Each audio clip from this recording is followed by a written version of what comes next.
people, Mike O'Hearn, Mike Ryan, Stone Cold Steve Austin, Yep.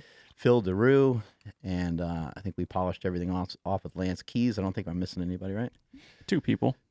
Oh, who am I missing? Oh, yeah, Sean Baker and Paul Saladino, yeah.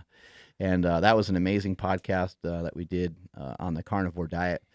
But, something that is a common thread amongst all these individuals that are high level is consistency. And we know in today's world, man, it's brutal to try to be consistent because there's so many different influences of just crap food out there, and they taste amazing, and it's hard. You get reeled in by it, and you kind of almost feel like you're forced to eat it, which isn't really true. But at some point in your life, when you start consuming a lot of those foods, they're really ruling you and they're dominating you, and they affect every thought that you have during the day. And one way that you can try to reverse your way out of that is through having food options that taste really good, that are going to satisfy you enough so you don't have to have these negatively impact candy bars and stuff like that.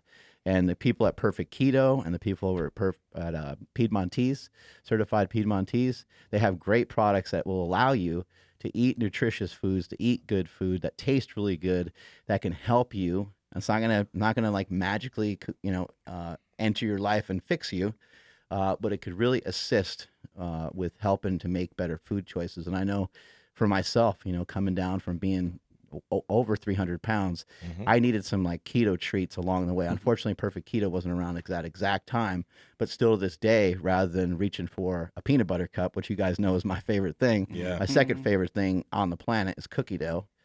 And I can't really, I guess I could, but I feel like I can't. I feel like I'm doing myself an injustice if I go back to being the fat mark and if I go and buy cookie dough. So instead, I'll eat a Perfect Keto cookie dough bar, and that gets me about halfway there, and I don't have to worry about the cookie dough anymore. Yeah. Gets rid of the cravings, and you don't get rid of the plan. Yeah. If you guys want to get in on the cookie dough bar, it's amazing. Head over to perfectketo.com/powerproject. At checkout, enter promo code PowerProject10 to get $10 off of those Perfect Keto cookie dough bars. And then if your order is $100 or more, enter promo code PowerProjectBundle for $25 off of your order. Then you're really cooking by then. How are you using some of this stuff, Nsima? I really like, in terms of Perfect Keto, those bars are good because I still do have a sweet tooth. Like, I really do. I don't eat them every single day, but Sweet tooth for a guy with sweet lips. That's true. That's true. My lips. Andrew? Actually, where's my Vaseline? If any of you guys want sweet lips like mine. Oh, do you have like flavored Vaseline? It's just people don't really use Vaseline these days anymore. So this is Vaseline lip therapy. Cocoa butter for soft, glowing lips. How do you pronounce that? Yeah, he's describing it with a Z in there. I like that. Vaseline. Like he made his own brand. Vaseline. For some reason in Mike Ryan's bathroom, I don't know if you guys I don't know if you guys took a leak in there, but I saw the biggest tub of coconut oil that I've ever seen in my entire life. Did you see that? I didn't see it. It was like Kirkland brand coconut oil, and it was like the it wasn't the like the actual oil. It was like the saturated fat one, the one that's like in a solid form. And I'm like, what is this for? I forgot to ask him why. It's lube. It's lube. It's probably who knows what he's lubing up. Oh man. And coconut oil is great. It can be used for so many things other than like cooking. Yeah, you can use it for lubrication, or you can turn it into a powdered form like they did over at Perfect Keto, and you can mix it into your coffee and have a salted caramel coffee. Wow. Or chocolate coffee, vanilla coffee. That's great. Mike, man. Oh my God. We like that podcast first off with Mike Ryan was great, but I feel like we could learn so much more from Mike Ryan than in the fitness space, because that man seems like he has the game down. I mean, I'm like 10 years younger than him, but I feel like I'm like 30 years behind in some aspects, Yeah, and probably when it comes to the ladies, you know what I mean? And he doesn't share anything either. That's the frustrating part, like the podcast hasn't come out yet, but I'm working on it right now, actually. We're just kind of like baiting him to try to like put out more stuff, put out a PDF file or something, and it's like, dude, there's so much untapped knowledge right there. He looks like a fucking action figure. Yeah. Like a legit Captain America action figure. It's crazy. Yeah, he's completely jacked. He's like, he looks like he's like 250. What did he say? It was 220? 218, I think he said. Jacked. That doesn't make any sense. How about the Brazilian steakhouse? Brazilian steakhouse was good. We were getting some really good cuts of meat over there. I'm surprised that I tapped out before you guys. So am I. Like, I'm like, did I end? Because at the beginning, I was getting 2 of each meat while you guys were getting 1. Well, so I think I kind of packed in more before it ended in a shorter span. Because I'm like, did I really just like have to stop before? I was kind of pacing myself a little bit. You know, I didn't want to get too like I knew the chicken was a trick. I didn't want to have too much chicken because it's like too dry and too hard to plow through all that because of the high protein content and how lean it is. It'll kind of force you to eat less calories, which I didn't want to do. I wanted to enjoy it. You know, people, if you do go to Brazilian steakhouse, it's really good, but be wary of the chicken because they bring that to you because they want you to eat the chicken rather than getting the picanha and the what's that one probably called? Cheaper. Yeah, it is cheaper, much cheaper. But also strategy, I think Andrew used a little bit of it. If you in the middle of your meal, you eat a little bit of like a potato or something, a little bit of those mashed potatoes. Yeah, it'll get you going. No, well, because like the first thing they brought out was bacon wrapped chicken. Took advantage of that. I really liked it. I'm used to eating chicken right now. And then some kind of sausage, which like lit my face on. Like that was so good. I'm like, oh, bring way more of those. Yeah. And then some pork ribs. And then some really beef ribs were also good. That was dessert. Yeah. But then they brought some other like real fatty cut of something where like I got like a mouthful of just like awesome fat. I think it was the top sirloin. It had that big it was. And then I could just instantly feel my stomach. I felt like I ate literally an entire keto brick. Like it felt real heavy. I'm like, oh no. So then I just took a big scoop of the potatoes I think Nsima actually, I took a scoop you tested of it too. them out. Yeah. But they weren't going anywhere. And so I took a couple bites of that and instantly my stomach was like, oh, thank you. Yeah. And then I was able to like just pound food. It was so good. Yeah. See? In that situation, carbs helped us eat more food. No flat irons though. Yeah, we were getting after it for a while. Yeah, the flat iron steaks, the certified Piedmontese stuff is coming in handy this week because I'm leaning out my food a little bit just to see if it will like lean me out a little further.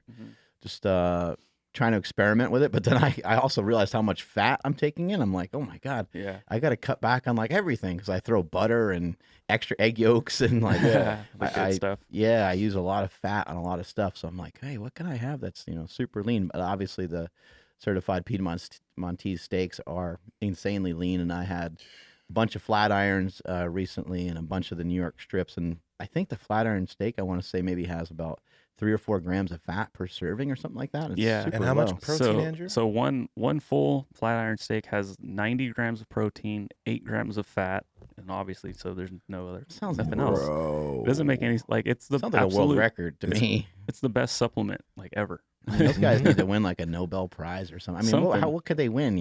they need to win something for that. The hyper trophy from all the bodybuilders thanking them. They're actually going to be at the Arnold. Ooh, yeah, shit. They're going to be next to the Rogue stage, and I'm not sure exactly what they have planned, but I would imagine that they're cooking up some meat. So people need to really check that out, and they also need to check out their website and get some delicious lean meat. Yeah, the website is Piedmontese.com. How do you spell that? Well, it's PIEDMONTESE.com. At checkout, enter promo code Power Project for 25% off your order. And if your order is $99 or more, you get free 2-day shipping. And I am ecstatic because my order's coming in this Wednesday. Same here. Oh, yeah, my God. buddy. And so I'm actually because the night at the Brazilian steakhouse, the next morning I felt pretty damn awesome. Like I felt good. Yeah, dude. So I'm definitely going to, like, whether it be 1 day or 2 days in a row out of each month, I'm going to go strict carnivore to kind of like reset everything. And because when I got back, like, I'm like, oh, give me the carbs. I need carbs. I just didn't feel as awesome. So I know right now I'm trying to, gain a pound a week basically. So I'm going to kind of do carnivore days as a reset. Nice. Maybe, like I said, 1 every other week, or for sure at least 1 a month, potentially 2 in a row. And then, with this Piedmontese order that's coming in, it'll be really easy. I haven't announced this anywhere just yet, but I'll just announce it here because we're getting down to the nitty gritty. And even my mom texted me this morning. She's like, yo, what's the plan for next month? She's like, I need that schedule. What's the next challenge?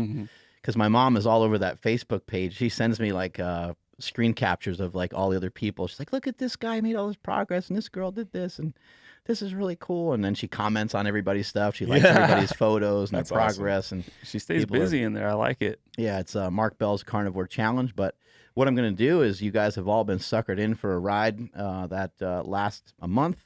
But we're going to extend it out to be 100 days, and we're going to see what everybody's really made out of. I know there's people that jumped on kind of late, but it better late than never. And now we have a lot more days ahead of us. So rather than just going to the 31st of January, we're just going to plow through. I forget where the 100 days takes us. I think it takes us like April. So that's going to be hard. But I am going to add a little bit of stuff to the diet. I am going to add in probably some dairy for a little bit. I'm going kind of to reverse out of this kind of weenie state that I'm in, where I'm just continue getting smaller, and I'm going to work on getting a little bit bigger. So I'll eat more food. I'll ditch some of the fasting, and but I'm not sure when I'll do that yet. I just want to kind of get as kind of tight as I think I can for the moment, and then I'll kind of spring back up and see how much freaking meat I can eat every single day. Gotcha. When you said you got smaller, it's not like you got like you lost a bunch of muscle or anything. Like, no. What do you mean? How do you feel? No, I feel really good, but I started and I was like 238, and I feel like my body over the last 2 or 3 years looks pretty good between like around 235 and 240, and I'm more like I woke up this morning, I was 230, and typically I'm like between 225 and 230 right now. So I just after being so big for so long, when each time that you drop like another 10 pounds, you're like, oh man, this is depressing, or this is weird. But, people comment on my Instagram a lot, and they'll say, oh man, you look so flat. There'll be people that comment like that. But I'll ask you this question, Nsima, because you have a lot of experience on stage, and you have a lot of experience of prepping people on stage. And you've also been around some of the greats that prep people for bodybuilding shows. Who else gets flat in their prep when they're dieting? Everyone. Like literally everyone. Because and it doesn't matter, even if you have the carbohydrates in there, once you have a super reduction in calories, and then you have a large expenditure going out, you're going to start to look flat. And it doesn't matter if you're Jay Cutler or Phil Heath or anybody else. I realize those guys have such big muscle bellies that flat for them is going to look a lot different. But they'll have to figure out a way to reconstitute. They'll have to figure out a way to get some super compensation going through an abundance of just food or carbohydrate. Sometimes as a coach, you might even tell someone like, hey man, like, okay, we brought you down really good. And I'm sure Berto Nunez has probably shared with you before. He probably said, dude, like, you need to just go eat. Does that happen sometimes? No, that happens a lot, especially when you're leaner and you're in a deficit. It's like, most of your days, if you're still going to be cutting, you're going to be flat. It's only on the days where maybe you've eaten a good amount of calories for 2 days where you start to fill out, and then people are like, oh my God, you look so much bigger. Because it's really funny. And it's crazy how much food has such a crazy effect. In the same times period, I've people have said, oh my gosh, you look so smaller, and then a day later or 2 days later, like, damn man, did you gain some muscle? And it's just because I ended up eating a little bit more food, have more glycogen in my muscles, I'm a little bit more pumped, and people think I'm bigger than I was when I was 250. So it's like, yeah, you're going to be flat sometimes depending on how much you're eating at that point in time, but once you go into a surplus, eat a little bit more carbs, eat a little bit more food, get a little bit of a pump. Nsima's one of steroids. Nsima's one of the few people that gets a pump while eating Brazilian barbecue. When we were eating, like, your veins look good right now and your muscles look great, but when we started eating, like, sideways veins are coming in on his biceps and all kinds of crazy stuff has happened. So you're absolutely correct. Some influence of food has an enormous impact. Sometimes it's kind of just the salt in the food. The carbohydrates can definitely be a factor, and I'm not... Real quick, salt that you said is a massive deal. Yeah, salt can be huge. Yeah, because bodybuilders, they tend to want to take salt out, and that also takes water out of their muscle bellies. And once they bring that back, and water and salt and some food, it's crazy. I don't know if you've ever noticed this too. If you have like kind of a drier meal, like you have like, say, like a potato with some salt on it, and you're bodybuilding, so you can't really put much on the potato, and then you have like chicken, and you're eating that, and you get midway through, and kind of I don't even know if I'm saying this right, but like the thermogenesis of like what you're eating, like the impact of the food, all of a sudden out of nowhere, and it's probably the salt, and I don't even know if like these things get into your system that quick, or if it's just the activity of eating. I'm not sure what the hell happens, but all of a sudden you just get really hot, like you had almost like a hot flash, and then your veins get like bursting. That used to happen to me quite a bit with like oatmeal. I'd have oatmeal in the morning. I had a little bit of salt in there, and like a little a little honey packet in there, just that little bit of sugar. And yeah, I would just feel like I'm growing like right there as I'm eating. I notice that so much more now since we're fasting so much often, because you know when you're fasting, Andrew is saying this a bunch during the weekend, you get cold. You get really, really cold. So like when you're like, for most people, when you're sleeping, that's when you're fasting. You wake up, you're feeling cold, you eat and you start warming up. For us, we feel that during the day a lot. We feel really cold. And then once you get that meal in, it's like everything just starts to expand and you start to feel warm. And like when I eat, I have to take my sweater off and shit, just because like you really do warm up. It's like, why is this guy sitting on an ice block in his underwear while you're eating, and the ice block's just melting all over the place? Oh man. Yeah, your temperature really goes up crazy. And when you're fasting, you know, you do feel colder, and you're not going to really see, I mean, I guess unless you're super shredded, you're not going to nearly be as vascular. Oh yeah, man. No, it's a lot of times, like, yeah, I'll notice it on myself during the day, like midday, it'll be like my arm has I have no bicep vein almost. It's like it flex, and you like, even right now, you don't really see much in terms of veins, but if I were to eat something, and the same with you, like I notice this with you a lot, when like you come into the gym, or you like you're coming, I can tell when you've eaten. Fasted, yeah, I can tell when you're fasted, and I can tell when you've eaten something, because when you've eaten something, it's like you have these fucking thick veins going through your forearms all the way up your arms and shit. I'm just like, yeah, okay, Mark's not fasted right now. This is a you know, to talk more about the kind of impact of food. You know, I can tell sometimes when people in here cheat. I can see their face. I can see like a bloat, a little covering of the eyes, and like they just it's weird because it's different than looking tired. I don't know how to describe it, but it's not super bloated. It's not like you gained like 5 pounds in your face or anything, but yeah, I can kind of tell. I can be like, they probably went off their diet. Sometimes somebody comes in, they have like a little extra acne that they don't normally have, or it could just be something. I'm like, they fucked up on their diet somewhere along the lines. Maybe they had a couple of drinks and some ice cream and some pizza or something like that. Dude, you know what? It's funny that you mentioned acne, because like, I wouldn't say like I was someone ridden with acne, but when in the past, when I was eating much more sugar more often than now, and like, you know, counting it, making it fit into my calories, I would like quite a bit like get pimples like in the top of my head, like one here. Not that skin. Come on, bro. No, I call them the horns, because I would get one right here, just I hate one that shit. right here, and then the other one right here, right? And these things would happen often, and then one usually right here on the cheek if I really had a bad week. It feels like a horn, like when does. It's growing in, you know, and you feel like everyone's looking directly at it, right? You're like, this is disgusting, and no one can even see it, or probably people barely notice it. And then you always point it out, like I always say, like I'm growing an extra head right here. I don't know why or when. They're just like, huh? I'm like, nothing. Yeah, it's like man. It's a satellite dish, you know. You're trying to pick up some new wavelengths or something. Yeah, And it just shows how much cleaning up your diet, like especially with people that have even worse acne. Because like what I had, okay, it was just a few pimples. It wasn't like crazy, but I noticed it. So if you have really bad acne or even eczema, like Dr. Saladino was talking about, or his carnivore diet for his eczema, because he started it for eczema, cleared everything up, it can be really fucking good for you. Yeah. One thing I have some issue with is, you know, people talking about the carnivore diet and then never really trying it. Like that kind of bugs me. You know, I guess, you know, I've teased and talked about vegans and stuff too, and I probably shouldn't. I probably should never mention anything about it, because the truth is I've never tried the diet. So I actually feel like, I mean, I guess I'll just take this stance from now on, or do my best to take the stance. I mean, I still might make fun here and there just because it's fun to do, but you know, I shouldn't speaking out of turn. You know, you never tried it. Like, you don't know. Like, someone says, hey man, playing football changed my life, and it's like, well, if you never played football, then you can't make the same statement. Playing soccer changed my life, or lifting weights changed my life, or switching to fasting changed my life. And somebody might be like, that's dumb, but it's like, it might not be. It might have actually worked for that person. And if these diets are working for people, I don't think it really makes sense. It makes sense to ask good questions. That makes a ton of sense. But to you know, say, hey man, your heart's going to explode if you eat that way, that is a closed circuit conversation of you just making a statement. Now it doesn't lead to further conversation that could really benefit somebody.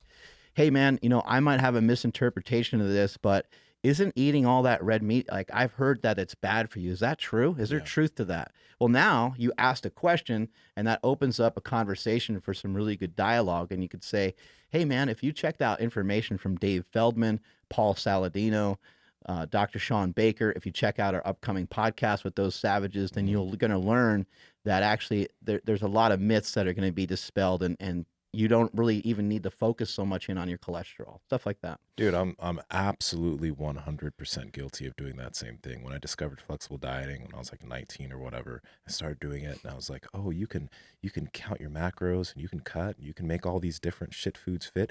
Why would I ever think about going keto? That's so dumb. Why would I ever get rid of carbs? Like carbs are God. Why would I ever do that? Carbs are my buddy. Yeah, or also like at the same time when I was looking at, people doing fasting at that time, like why would you ever restrict yourself from eating for multiple hours of the day? Like when you could just count your macros. That's so dumb.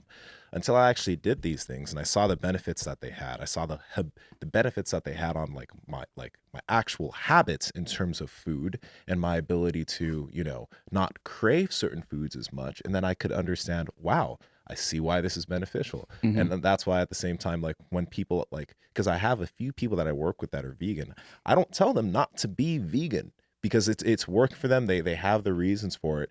It's just like it works for them. They want to do that. Let them do their thing. You don't need to bash it. Okay, yeah. Everybody it makes no sense. Yeah, right now I'm trekking through that predicament that you went through, right? Like I track everything and I'm like, that definitely fits. That looks really awesome. But one thing that I'm going to start researching and really understanding just so it makes more sense to me is macronutrients and micronutrients, because obviously I'm not getting a lot of nutrition when I'm having a protein shake and like a bowl of cereal. Like, oh, it fits. My carbs and my protein are real high, my fat's real low, but obviously it's almost like I'm having empty carbs and then a supplement. Like it doesn't make any sense. Yeah, I think sometimes we're all kind of saying the same thing, but everybody's yelling so loud they can't hear each other. We're like, hey, this really works. Hey, this really works. And it's like no one calms down and actually says, actually, that actually probably does really work. As long as you got your nutrients for the day, if you got if you met your protein requirements for the day and you met some of your, and there's other nutrients and stuff that matter too. I mean, it matters to get in fat, and maybe some people can make some argument to get in some carbohydrate. Maybe that makes sense depending on the goal, depending on what it is that you're trying to do. But getting, filling up your cup, is the way I look at it. You got these different cups to fill. You got a cup for vitamin D. You got a cup for filling up your D cup. I fill that cup up every day. Fill it up as much as you can. You have a cup for like vitamin C. You got a cup for these different vitamins, potassium, zinc, magnesium, vitamin B, and so on. And when those cups are full and when you have filled out your requirement for yourself, for your diet that matches up with your goals, when you start to get your protein, fats, and carbohydrates aligned properly, then I think you can have an ice cream sundae here and there. I don't think it's going to really negatively impact you. But if we look at what everyone's really kind of trying to talk about, and we've talked about this many times here, is really all anybody's asking for is to have some control over their nutrition, over their diet. And so you might say, hey man, all you gotta do is count your macros. That might provide a lot of control. Then once you gain control, it might provide a little bit of freedom, because let's face it, being social is a big part of all this, whether it's weight training, whether it's running, whether it's dieting, having a social aspect. That's what I love about run walks, is that I can run walk with somebody and we can talk. But if we were just to run the whole time, and if I went with a runner, they're going to leave my ass in the dust and we can't talk. Plus I can't breathe because I'm not used to running. Yeah, right. So now I've been running with my in-laws, and we're going in the morning and we go like 3 miles, but we get to have a conversation. And so I think that's what everyone's looking for. Everyone's looking, how do I control? How do I get to a reasonable body weight? I weigh 300 pounds. How do I get to a more reasonable body weight that's going to make me happy, keep me healthy? And then once I get to that range, how do I start to employ a little bit of freedom? How do I end up having a drink here or there? Or how do I end up just enjoying my birthday or whatever? That's all anybody's really looking for. And if you count your calories, you could probably get there that way. We're going to have Ethan Suplee on the podcast coming up, from American History X, Mallrats, a bunch of other awesome movies. Remember the Titans. Just an awesome actor, and we're privileged to have him come up here. But he counted his calories, and I came from a different way, and Nsima's come from a different way, and Andrew's learning different things on the fly. So there's a lot of different ways to get there, and I think just being pro for yourself. And somebody might even be somebody might even be very religious, which is really cool. But just be pro for your religion. Don't be anti everybody else's religion. I think that's when we get into, like, if you're preaching that, like, dude, you need the same God as I have. You know, you don't go to a Christian church. That's worthless, dude. Like, what are you doing going to that Catholic church? That's when we get into trouble. And that's when wars happen and all kinds of things. So just be pro for the things that that you enjoy. I think this is a big reason, or a big way to like argue for trying something new or trying something different. Because when I was focused on counting my calories and making all these different foods fit, in that moment in time, I was feeling that I had ultimate control and an ultimate freedom, because I'm like, oh, I can eat all these foods and I can make them fit my macros, and I can, you know, manipulate my body composition up and down just as long as I hit these caloric goals. That is true. I was able to cut. I was able to bulk by counting my calories and making a lot of things fit. But one thing that I could never really get a handle of at that time was like, fuck, I always want to make these foods fit.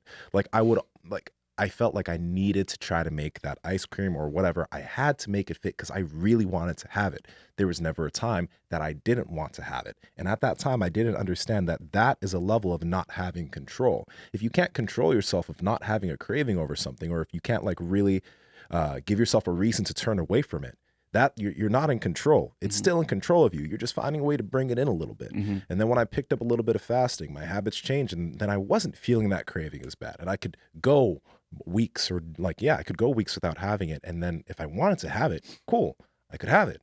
I also wasn't having to count.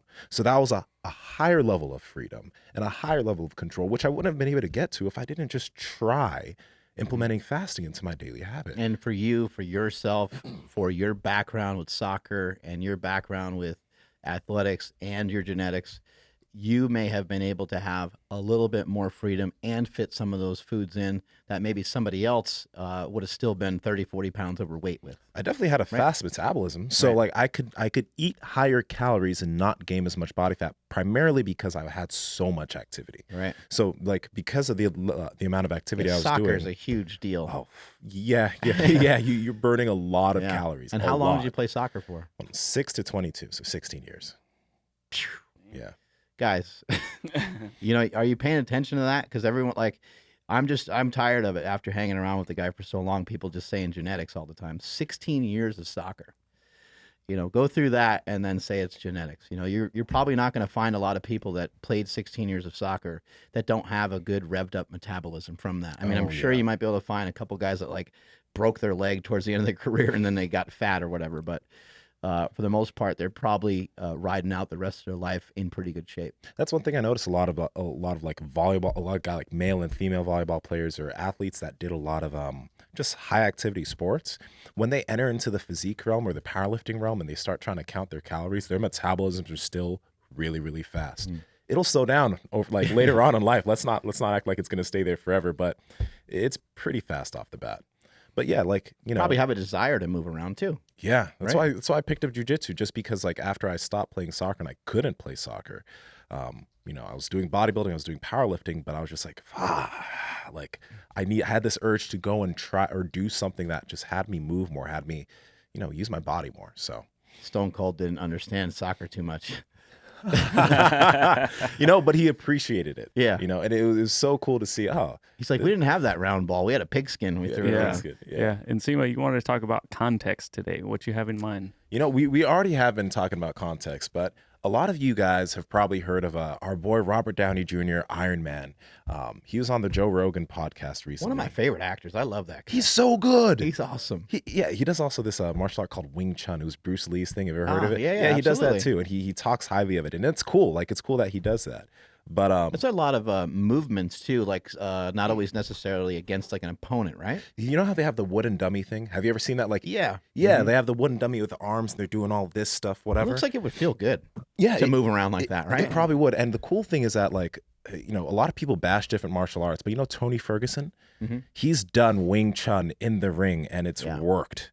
It's one of those deals where you can people throw like 20 punches in like 8 seconds or something crazy, right? Yeah, like you'll see a lot of the time, like he'll block something like this and then bring his elbow over. That is a Wing Chun thing right there with the wooden dummy thing that they use. By the way, I'm not some Wing Chun expert. I watch videos, but you know, Just saying. Pretty cool. But yeah, it's pretty cool. But the context thing, I'm gonna make this quick. So our boy RDJ was on the Joe Rogan Experience talking about his part in the movie Tropic Thunder, where he puts on blackface.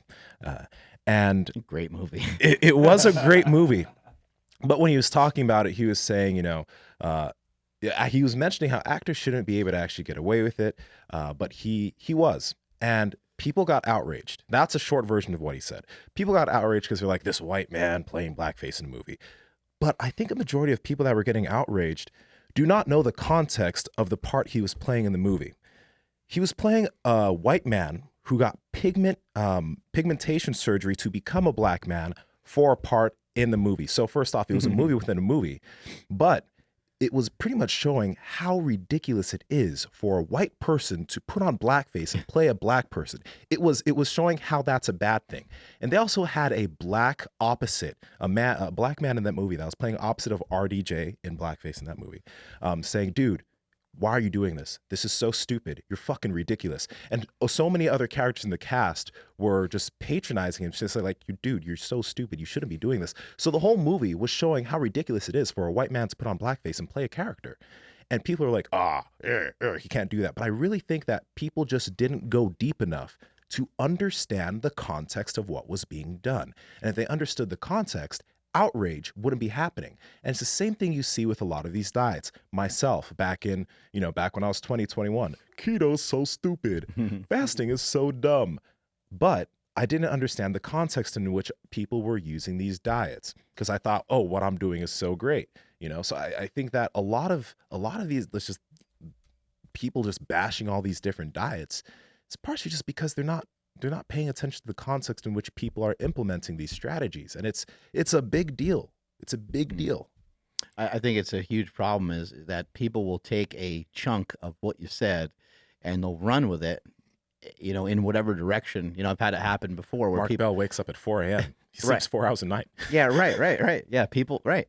Exactly. That's 100% the case. And I've had people make videos kind of against me with those terms where they're taking a chunk of what I say and then they're spitting it into whatever dialogue they want to start to kind of create, and you're like, well, that's not really the whole story. And sometimes when I say something, I also mess up all the time because I talk so damn much. I'm on Instagram, I'm on YouTube, and I've been on this stuff since 2007 and or 2006 rather, and I just been going at it for a really long time. So I'm going to say things, I'm going to make errors, and then in addition to that, I'm not always going to even make the best decision. Like there's decisions I've made, there's things I've said where I was like, that wasn't really right, that was kind of dumb, that really wasn't worth it to say that thing or to make that joke. I've done that a million times over, and hopefully I can continue to learn from my mistakes and do a better job. But back to what you're talking about in the context of things, when we're talking about kind of a lower carb diet and we're talking about fasting, these are things that are fitting well with what we're doing right now. We want to be lean, and Nsima wants to perform really well in jiu-jitsu. He probably doesn't feel like he needs a giant surplus of carbohydrate to make him any better. He probably doesn't feel like he needs to really weigh any more than he does already. For myself, I don't have any goals or desires to really, go full blast in powerlifting anymore. My exercises are my lifting sessions. I think once or twice a week, I have a session that's like 60 to 90 minutes, but the most of the other ones, the one I did today was about 25 minutes. A lot of them are shorter, duration. My goals are different. I want to move better. I want to look better. And I want to just continue on that path. And I would also say that I'm not against utilizing carbohydrates to get to your goals, because could I use a little bit of carbohydrates for what I'm doing and be potentially a little bit better off? I think there's definitely a huge possibility for that. I don't really actually know, but what I do know is I know myself, and I know the context of which it is that I'm looking to head towards my goals. So aligning with my goals and knowing that carbohydrates would ruin me is important, because not because carbohydrates are bad, it's because I am bad when I eat carbohydrates. If you're like, dude, you should have 2 cups of rice. I don't know why, but the 2 cups will turn into 3 cups and I won't measure it. And I'll just keep eating. And then next thing you know, I'm like, it's at night. And I'm like, yeah, I can have some milk that has some carbs in it. And I just keep kind of lying to myself over and over again. And, you know, the 150 carbs you told me to have a day turns into 300. And then on top of that, all the fat that I'm taking in. Yeah. And now I'm on a keto diet with carbs, which we all know is not productive. And so, you know, the context, you know, could be within the confines of your own goals, and the context could be within the confines of like who you are, like what are you made out of, what are you able to do. Exactly. And I think, like, first off, it's a big deal that you understand yourself and understand your habits, because you'll see a lot of individuals on social media who, I won't name any names, but they're like, oh, people who choose to do these diets just don't have any self-control, or they just don't know you know, how to portion things. Like, maybe they just know that exactly when they have some foods, that'll open the door to them to eat so much more. And that could be because, like, when you were a kid, you were eating a lot of these foods and there was no control then. And now it's hard for you to control yourself. So you know yourself, and you know, this is why I'm going to do this diet, because this is the diet that allows me the most control. Like, when I do have like ice cream or something now, I'm still going to get the gotta have it at Cold Stone. I'm not going to be the guy that gets the fucking like it. I'm going to get the gotta have it. I'm going to get the extra Oreos, but I'm going to do that once because I know the next day I'm going to actually want it to get that again. That's a trend I've noticed. Every time I get that Cold Stone, like when I let myself have that, the next day I'm like, some Cold Stone would be really good. Same thing happens. That same thing happens to me, and the same thing happens with alcohol and drugs. People that are hungover, like the best thing for them is to have another drink. Yeah. You know, it gets rid of the headache because, you know, there's a cry for it. And same thing when you stop caffeine, you cut back on your coffee intake, and you're like, man, I got a crazy headache because that kind of, there's like a hole in your head for the caffeine, and it needs to be like filled up. And the only way you're going to fill it up is to have another cup of coffee. Yeah. Exactly. I had seen a comment. I'm trying to remember exactly what they said, but they're just saying, like, if you abstain from like carbs or abstain from everything, like, you're setting yourself up for failure because you're always going to want it. So do things like in moderation. And my thing was, like, I just told them, like, hey, like, you know, yeah, you can have things in moderation, but just like you said, you have it once, and then all of a sudden the next day you want it again and again and again. And so my question for you, Nsima, like, let's say, like, I'm fasting every day for however long I do it every day now. Yeah. I don't know, take my daughter to go get Cold Stone, Baskin Robbins actually, and then the next day I'm good. I like Baskin Robbins. Yeah, me too. What do people in that? Okay, you know what? This is where it comes in. I haven't had Baskin Robbins since I was a kid. Yeah, I've been a Cold Stone guy, so I don't understand. Baskin Robbins is really good. So especially, and I don't know why, but like the pints that they have there are amazing. Like, or it's not even a pint. I'm sorry. It's I don't know. It's huge. Whatever it is. Those for some reason seem like they're even better than the stuff that they have. I don't know how I know all this stuff, but it's amazing. And then their ice cream cakes are fucking unreal. World Carnivore Month. Stay on that diet the best you can. Yeah, what the hell is it? Oh, so anyway, so let's say we go to Baskin Robbins the next day. I'm going to wake up hungry because I'm going to want carbs. I'm going to want sugar. Would that be a day where I just plan on not fasting, or should I fight through it and drink the coffee, drink the sparkling water, have Mind Bullet, and try to fight it, or just be like, hey, okay, I'm going to have the ice cream tonight, which means tomorrow I'm not going to fast. The following day is the day that everything gets back on track as far as the fasting. Pause. So you're saying, okay, you have this ice cream with jasmine one night. The next day, should you fast or should you not fast? That's your question. Because the cravings will be there. Oh, yeah. So I'm going to be like the uphill battle just got a little bit steeper because I want the bad food again. But instead, if I just fill my body up with the good food, maybe I won't be craving as much. This is one of those, like, know thyself, you know, like if you know yourself, then you're going to do the best, you know, take the best route that you can possibly take. If you're a very like black and white person and you're like, I'm Mexican. Yeah. If you're salted caramel and you know that like it's going to set you up for failure to try to be hungry all day. You know, then you would just blunt that and just smash some food in the morning. Be like, you know what? I'm going to wake up tomorrow and I'm going to make a killer omelet. Yeah. I love cheese. I love bacon. I love sausage. So you go to the store and you kind of prep for it before you even cheat. And be like, when I wake up in the morning, when I first open up my fridge and kind of browse through the fridge, I'm going to see those eggs. I'm like, oh, fuck yeah, I get to eat that with butter on it. And like, just try to, or whatever your diet is, just try to smash the fuck out of it with food.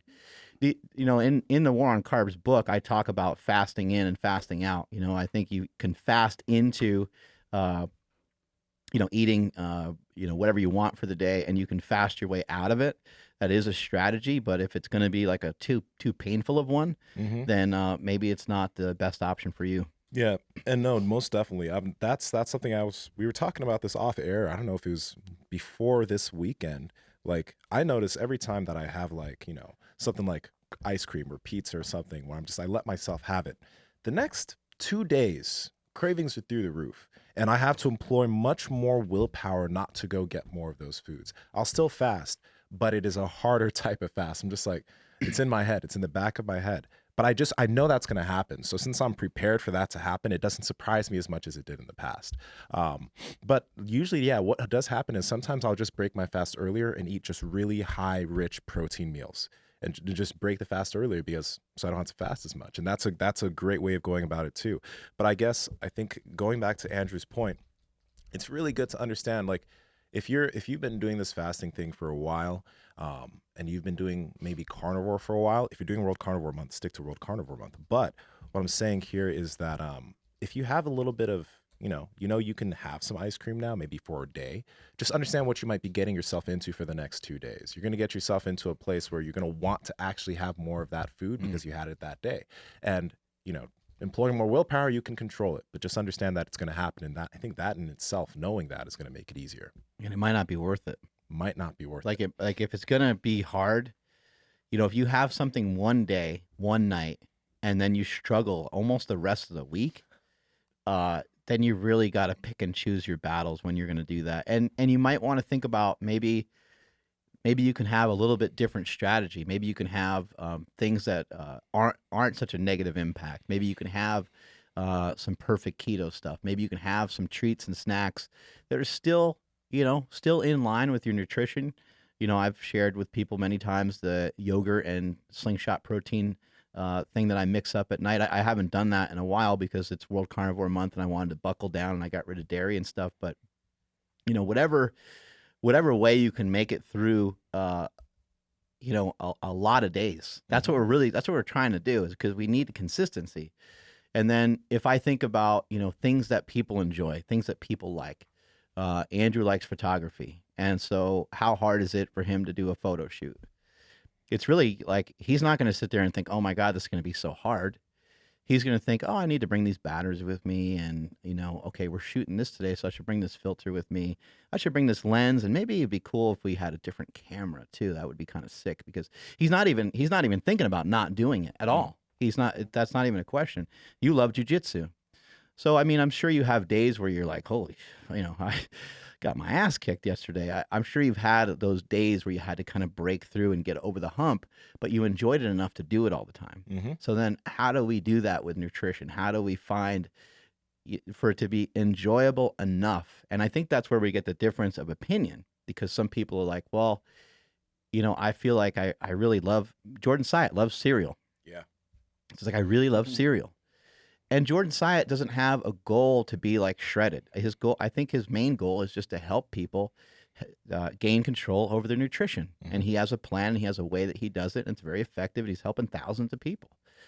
And I think that, if we're trying to break all this down into kind of its smaller parts, that's really all we're trying to do. Mm-hmm. And you just going to have to, you hear it time and time and time and time and time again. And I know from experience that counting calories, eating a higher carb diet, eating a lower fat diet, and also doing a keto diet and eating enormous amounts of fat every single day. And I also know that doing a carnivore style diet, I know that all three of those things have worked for me when I've been able to follow them closely. Yes.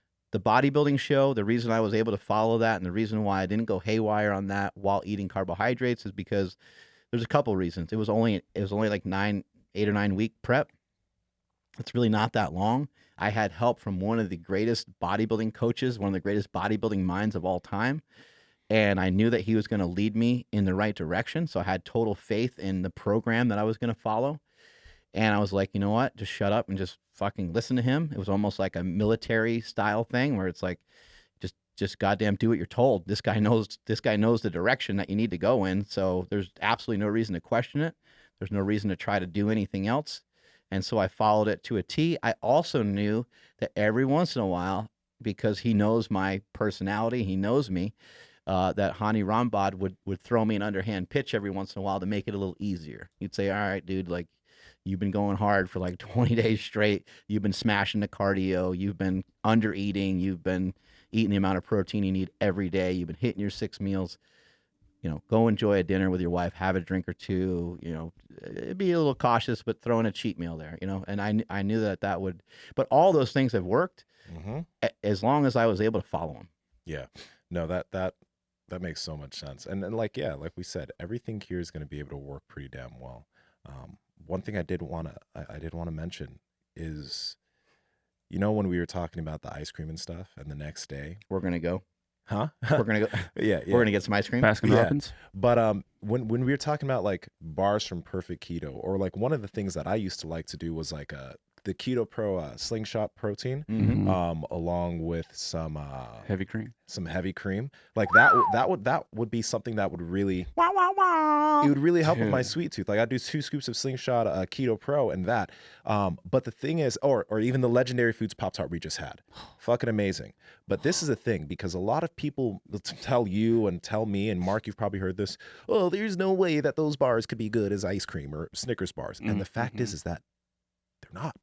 But this is the thing, like if if I have Cold Stone, the next day the Perfect Keto bar, it won't hit as well as that Cold Stone will.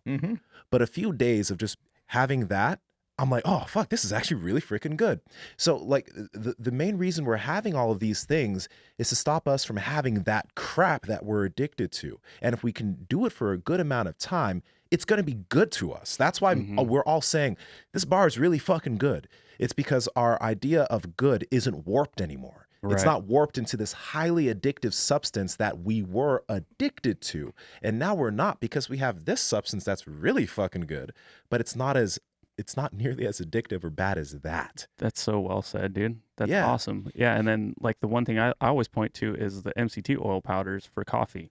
Like that's something that anybody right now, I mean, of course, if you do have ice cream and then you try to have coffee, no matter what you put in there, it's going to taste like crap. Yeah. But that, like the vanilla MCT oil powder, like that stuff in coffee right now, you don't have to be keto adapted. You don't have to abstain from sugar for like 10 years for it to be awesome. That is good right now. Yeah. And I don't care who you are. You can't sit there and lie to me and be like, no, I have to have my coffee with my half and half. And like, no, try it with this. I promise you, it is that damn good. So like, yeah, I think, but what you said, dude, that was freaking epic. Yeah. I think, we can desensitize ourselves to just about anything. I went to a car show called Nsima this year. And at Nsima, it was like, this car was $500K. This car was $700K. This car was 1.2. This car was, 1.5 million. Like it was absolutely insane. After walking through there for 10 minutes, just 10 minutes of walking through there, you're like, oh yeah, it's another, check out this one. Like you're just like, you can't even decipher the difference between them. And then your impression of how expensive certain style of cars is completely changed forever. And when I look at different cars and see different cars, like that's not shit compared to what I saw at this car show. And you can do the same thing with your brain in terms of your work ethic. You can do the same thing with your palate, which is huge. Our palates are so fucked, because of all the different foods that we have. There's so many different ingredients in one thing. I mean, look at the ingredient list on a thing of like Doritos, or the amount of engineering and the amount of science and the amount of millions of dollars that have gone into making everything picture perfect with the McDonald's cheeseburger. I mean, it's a certain amount of onions on there. There's a certain amount of ketchup on there. There's a certain amount of mustard on there. There's a certain amount of cheese on there. I mean, they have a fucking formula down. They know, and the bun has a certain amount of like salt in it. Like they know, like this is going to capture you. This is not only going to capture you, it's also going to like trap you. It's going to lock you in. And now, not only do you want this all the time, I mean, they got these food scientists and these companies, they actually talk this way. They talk about real estate in your stomach. As crazy as that is, they're buying space inside your gut. And when they're making these foods, they own your ass, because you're thinking of these foods all the time. Not only are you thinking of those foods, but you're thinking about those foods in replace of things that you actually need, thing that like evolutionarily that we actually need, they have overridden that pathway.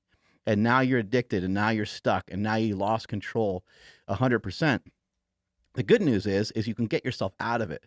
Little by little, kind of brick by brick, kind of step by step, you can start to resensitize your palate. You ever have people in your family that are like, oh man, you got to try these kale shakes. They're dope. And you're like, kale shake? Are you fucking kidding me? You take one sip and you're like, that's the most disgusting fucking thing I've ever had in my entire life.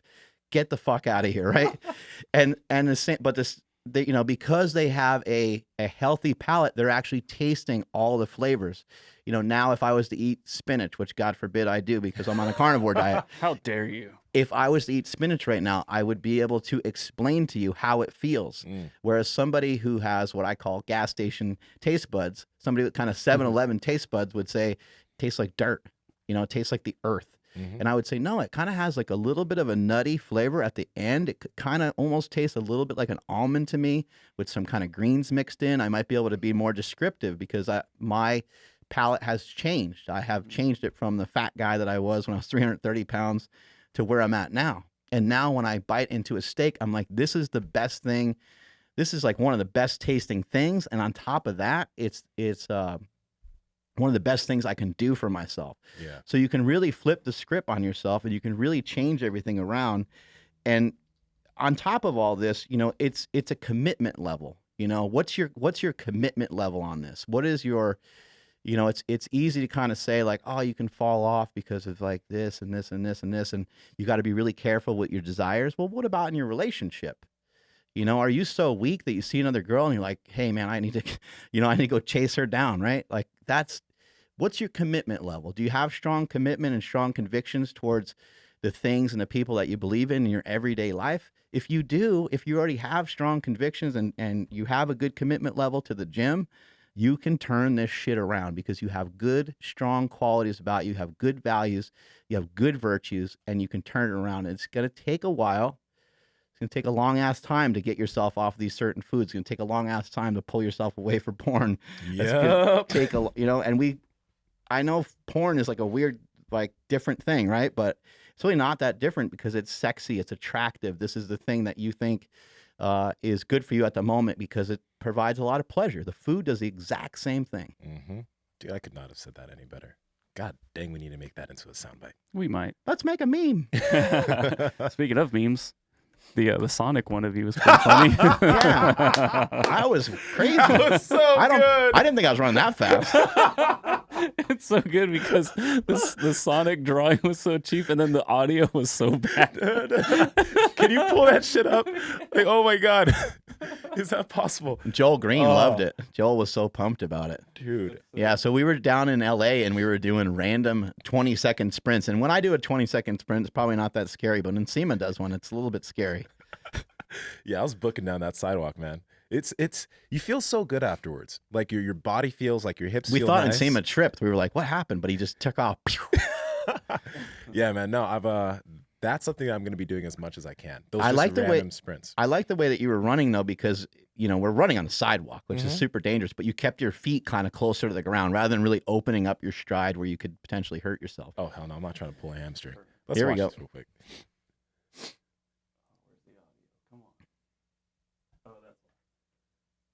Second sprint, so here we go. You see, I'm gonna wait till we get to the 10. Here we go.